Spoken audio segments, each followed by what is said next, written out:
नमस्कार, मैं हूं निश्चित दुबे। आप देख रहे हैं इस वक्त का सवाल। तो पश्चिम बंगाल में तृणमूल कांग्रेस की सत्ता का अंत और ब्रह्मानंद चक्रवर्ती जैसी घटनाएं अब पार्टी के टूटने की कहानी को और तेज कर रही है। हावड़ा के उदय नारायणपुर थाना क्षेत्र के विलासपुर इलाके में टीएमसी के स्थानीय नेता ब्रह्मानंद चक्रवर्ती सरकारी आवास योजना में कट मनी लेने और जबरन वसूली के आरोपों में पुलिस से बचने के लिए एक कपड़े की दुकान के स्टोर रूम में साड़ियों के ढेर के नीचे छिप गए। पुलिस ने साड़ियों के बंडल हटाकर उन्हें निकाला और गिरफ्तार कर लिया। पूरा वीडियो सोशल मीडिया पर वायरल हो गया, जो टीएमसी नेताओं की मौजूदा हालत का प्रतीक बन गया है। 2026 के विधानसभा चुनाव में टीएमसी की भारी हार के बाद पार्टी में विद्रोह, इस्तीफे, गिरफ्तारियां और जनता का गुस्सा खुलकर सामने आ रहा है। यह घटना अकेली नहीं है। चुनाव हारने के महज एक महीने के अंदर टीएमसी अपने 28 साल के इतिहास की सबसे बड़ी संकट का सामना कर रही है। 58 विधायकों ने विद्रोही नेता ऋतव्रत बनर्जी के पीछे खड़े होकर के उन्हें विधायक दल का नेता चुन लिया है। कई काउंसलर और स्थानीय नेता पार्टी छोड़ चुके हैं। ब्रह्मानंद जैसे कई नेता भ्रष्टाचार के आरोपों में फंस रहे हैं और जनता का गुस्सा सड़कों पर दिख रहा है। ममता बनर्जी अब अपनी ही पार्टी को संभालने में जूझ रही हैं, जबकि बीजेपी की सरकार में पुराने मामले खुल रहे हैं और यही सब मिलकर के टीएमसी के टूटने की प्रक्रिया को और तेज कर रहा है। और ऐसे में कई सवाल सुलग रहे हैं। टीएमसी के टूटने का कारण क्या है? टीएमसी नेताओं की कैसी की जा रही है इलाज? अब तक कितने नेता चढ़े पब्लिक के हत्थे? क्या डर के मारे पार्टी छोड़ रहे हैं नेता?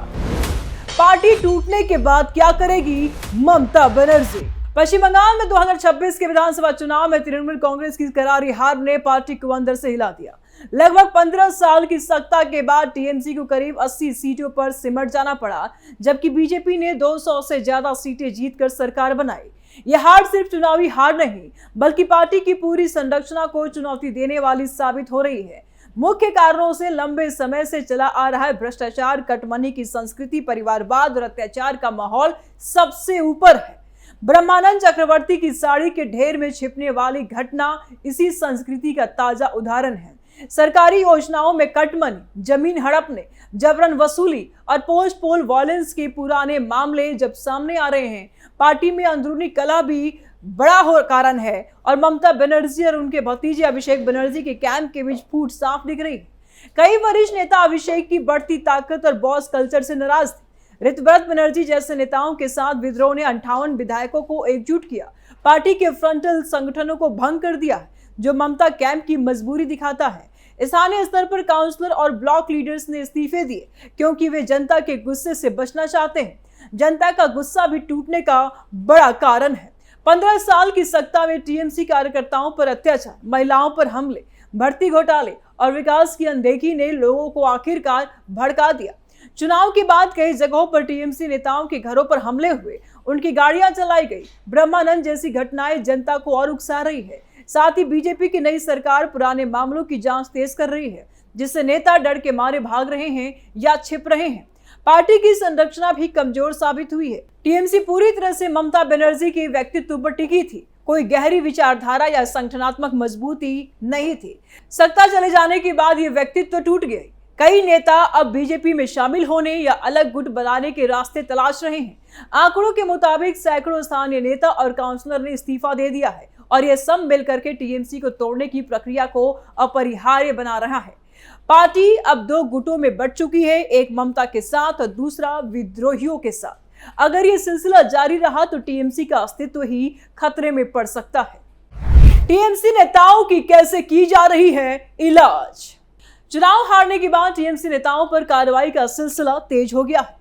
पुलिस पुराने मामलों को फिर से खोल रही है। ब्रह्मानंद चक्रवर्ती पर सरकारी आवास योजना में कट मनी और 2021 के पोस्ट पोल वायलेंस के आरोप है। पुलिस ने उन्हें साड़ियों के नीचे से निकालकर गिरफ्तार किया और इसी तरह हल्दिया में टीएमसी नेता तिलक कुमार चक्रवर्ती को जॉब फ्रॉड के मामले में गिरफ्तार किया गया।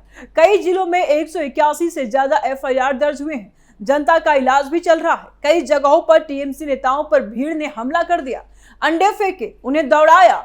मदन मित्रा जैसे विधायक अपनी ही विधानसभा में भीड़ के गुस्से का शिकार हुए। अशोक चक्रवर्ती, शमशुल इस्लाम और अन्य नेताओं पर हमले की खबरें आ रही है। काउंसलर आशीष चक्रवर्ती की गिरफ्तारी के बाद उनके घर पर भीड़ ने हमला किया। ये सब दिखाता है कि लोग लंबे समय के दमन का बदला ले रहे हैं। पार्टी अंदर से भी इलाज कर रही है। ममता बनर्जी ने फ्रंटल संगठनों को भंग कर दिया है और वफादार कार्यकर्ताओं को पार्टी फिर से खड़े करने का काम सौंपा है, लेकिन विद्रोही गुट अलग कमान बना रहे हैं। ऋतवत बनर्जी को विपक्ष का नेता मान्यता मिल गई है। कई नेता इस्तीफा दे रहे हैं या निष्क्रिय हो गए हैं। अभिषेक बनर्जी दिल्ली पहुंचकर समर्थन जुटाने की कोशिश कर रहे हैं, लेकिन अंदरूनी कलह बढ़ती जा रही है। नई सरकार की ओर से भी दबाव है। भर्ती घोटाले, आरजी कर मामले और जमीन कब्जे की जांच तेज हुई है। कई नेता छिप रहे हैं या भागने की कोशिश कर रहे हैं। ब्रह्मानंद की तरह कई और नेता पुलिस के रेड में फंस सकते हैं। इलाज का ये मिश्रण, पुलिस कार्रवाई, जनता का गुस्सा और पार्टी का अंदरूनी टूटना टीएमसी नेताओं को चारों तरफ से घेर रहा है, परेशान कर रहा है। कुछ नेता बीजेपी के संपर्क में हैं, कुछ चुपचाप घर बैठ गए और ये स्थिति पार्टी के लिए घातक साबित हो रही है। अब तक कितने नेता चढ़े पब्लिक के हत्थे? चुनाव नतीजों के बाद पश्चिम बंगाल में टीएमसी नेताओं पर जनता के हमलों की संख्या लगातार बढ़ती जा रही है। कम से कम 4 से 5 बड़े मामले सामने आए हैं, जबकि छोटे मोटे विवाद कई जिलों में हो रहे हैं। मदन मित्रा पर अपनी विधानसभा में भीड़ ने अंडे फेंके और उन्हें सरेआम दौड़ाया। आशीष चक्रवर्ती की गिरफ्तारी के बाद उनके घर और गाड़ी पर हमले हुए। शमशुल इस्लाम पर नंदीग्राम में अंडे फेंके गए। जयप्रकाश मजुमदार पर भी हमला हुआ। अभिषेक बनर्जी खुद सोनारपुर में पोस्टपोल वायलेंस पीड़ितों से मिलने गए तो स्थानीय लोगों ने उन्हें घेर लिया, पत्थर और अंडे फेंके। कल्याण बनर्जी को हुगली में भीड़ ने घेर लिया और इन हमलों में कई नेता घायल भी हुए। काउंसलर और स्थानीय स्तर के नेताओं पर हमले और ज्यादा हो रहे हैं। पटुलिया, दमदम, हावड़ा और अन्य इलाकों में टीएमसी कार्यकर्ताओं के घरों पर पथराव और तोड़फोड़ की खबरें आई। जनता का गुस्सा भर्ती घोटाले, कटमनी, महिलाओं की सुरक्षा और रोजमर्रा के अत्याचार से उपजा है। 15 साल में जमा नाराजगी अब फूट पड़ी है। पुलिस कई मामलों में आरोपी टीएमसी नेताओं को गिरफ्तार कर रही है, जिसके बाद और हमले हो रहे हैं। आंकड़े सटीक नहीं है क्योंकि छोटे मामले रिपोर्ट नहीं होते, लेकिन बड़े घटनाक्रम जरूर बताए जाते हैं। कम से कम 10 से 15 ऐसे बड़े नेता हैं और दर्जनों स्थानीय कार्यकर्ता हैं इस गुस्से का शिकार हो चुके हैं। यह सिलसिला जारी है। हर गिरफ्तारी या पुराने मामले के खुलने पर नया विरोध हो रहा है। टीएमसी इसे बीजेपी का षड्यंत्र बता रही है, लेकिन ग्राउंड रियलिटी दिखाती है कि जनता का स्वाभाविक गुस्सा है। जितने ज्यादा नेता फंस रहे हैं, उतना ही आंकड़ा बढ़ता जा रहा है। क्या डर के मारे पार्टी छोड़ रहे हैं नेता? बिल्कुल सही, डर साफ दिख रहा है। चुनाव हारने के बाद 127 से ज्यादा काउंसलर और स्थानीय नेता इस्तीफा दे चुके हैं।